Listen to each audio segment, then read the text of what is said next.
Hey guys, Mr. Thibodeau here. So got some good stuff for you guys today. We're talking about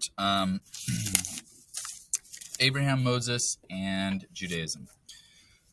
Hugely important to the makeup of our world today is the Jewish culture and how it started from way back when. Okay, influenced all of Christianity, Islam, Rastafarianism, influenced European history, Middle Eastern history, lots and lots of things. Okay.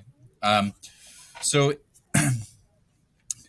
some of the stuff here is actually taken from the Bible, and some of it is I will add in some of the stuff that we have corroborated from other sources outside of the Bible. Okay. So we have Abraham, Moses. One of the things that it talks about here that's actually in dispute is this idea that Jewish folks were the first monotheistic religion. There's another religion called Zoroastrianism, which is just as old, if not older, than Judaism. And it believes in what's called the truth and the lie. There is dual spirit God that is both there's good and there's evil, and they're constantly fighting each other. And so it is our goal as humans to try and help the good side and try and be good to one another. Zoroastrianism was the main religion of the Persians in modern-day Iran. So the monotheism that Judaism practiced, earlier scrolls and earlier things that we find from them, and even earlier parts in the Torah or the Bible, mention our God is the best God. Okay, we're the one who we follow this guy, this God. And then when the Jewish folks are put into exile and are forced to live in Babylon, they come into contact with Zoroastrianism. And in Zoroastrianism, they don't believe their God is the best God. They believe their God is the only God. There is no other God than theirs. Everything else is a lie, is fake. And so after that, you start seeing Jewish folks also start to say, our God is the only God. So either way, it's monotheism. You know, they're only worshiping a single God. But it goes from just worshiping this guy because he's the best out of all of them to we're worshiping this guy because he's the only God. So there's an argument going around about that. Some people believe that, Judaism has always been monotheistic, all in the way that their God is the only God the whole time. And others believe that in the beginning, they thought that their God was just the best, and then they realized, oh no, he's the only one after dealing with the Zoroastrians. So it's kind of a current argument whether or not Zoroastrianism was the first monotheistic religion or Judaism. I think it's kind of a shame this book doesn't even mention Zoroastrianism because it was massively important at the time. So a few other things. So the Bible talks about the drought and the moving around of these people. Talks about them going to Egypt and working as slaves to build the pyramids and such, or to work. We don't actually know if they built the pyramids. And in fact, we just know they were slaves in Egypt at around the time that the pyramids might have been being built. So the very first ones. It's possible.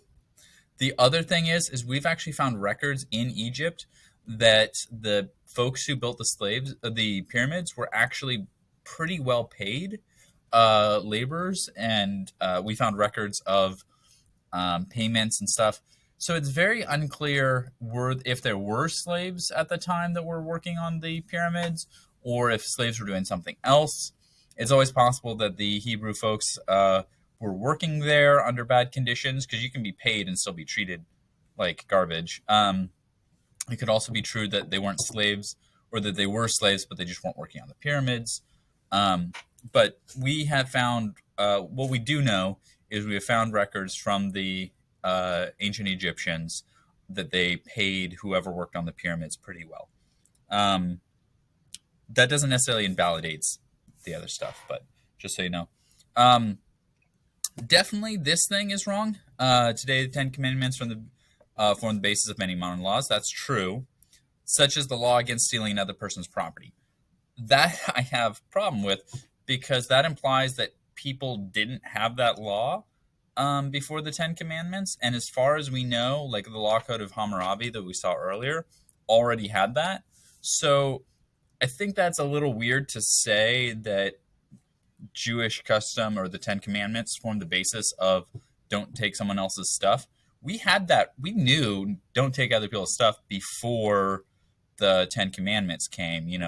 That's just pretty garbage behavior. Um, so I would argue against that particular one. Um, but in any case, modern laws do cite the Ten Commandments pretty frequently. Again, I kind of want to push back on the monotheism part because it's important to Judaism. They were monotheistic, but just know there was another religion that may have been older, or that I guess we do have record is older, that is arguably the world's first monotheistic religion. 12 tribes. This is actually interesting. So one of the tribes, the Ishmaelites, went off separately and then would have formed formed Islam, formed the folks who originally Muhammad came to bring back into the fold and say, hey, let's return to Allah, the one God, which Allah just means God, by the way. Another tribe went to northern Africa. The Ethiopians is actually believed to be one of the 12 tribes as well. And that's a key tenet of Rastafarianism, which is also another Christian Judaic religion where they believe they're one of the 12 tribes. And so they're reconnecting that way. Anyway, so I don't think there's anything else here to really go over. Oh, kosher. Kosher particularly became important in Jewish life during the Roman period, and during the Greek period too. And the reason for it seems to be, or one of the reasons why it became of more importance about making sure your food was kosher, is because the Romans and the Greeks, they would sacrifice a lot of animals. And when you sacrifice a cow, you don't just kill it and burn the whole thing. That would be extremely wasteful. What you do is you actually ask the cow, are you okay being sacrificed to Zeus? You splash some water on the cow's face so that it kind of nods as the water hits it, and you're like, okay, great. Then you slashes its throat, kill it, and then you burn some of the fatty bits, and then the smoke goes up to Zeus, and then you eat all of the meat. Okay, and they would have huge barbecues, huge festival days anytime they did a sacrifice. Any sacrifice was actually a way of feeding everybody. Okay, now the problem is, any food that was left over would then go to butchers, and those butchers would then sell it.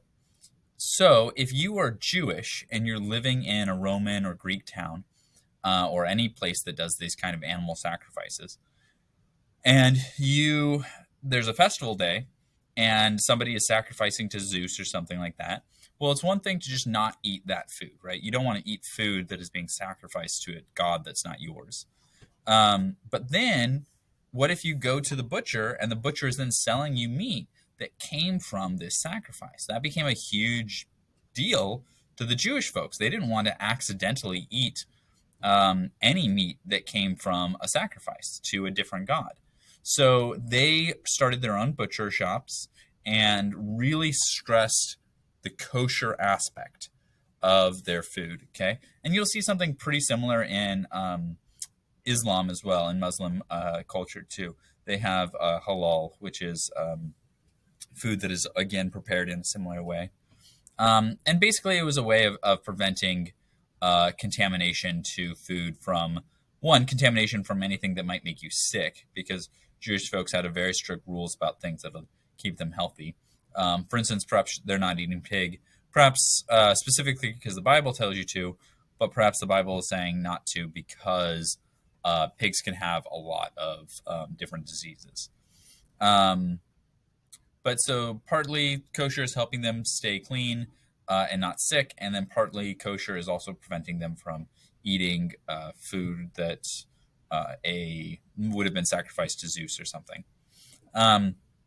So there's some history for you there. The Torah, if you're looking at the Christian Bible, is going to be the Old Testament, is going to make up the Old Testament. There's some differences. It's not a one-to-one thing. Some of the Christian stuff's changed as it got brought over or got translated differently. Some was left out, some was added.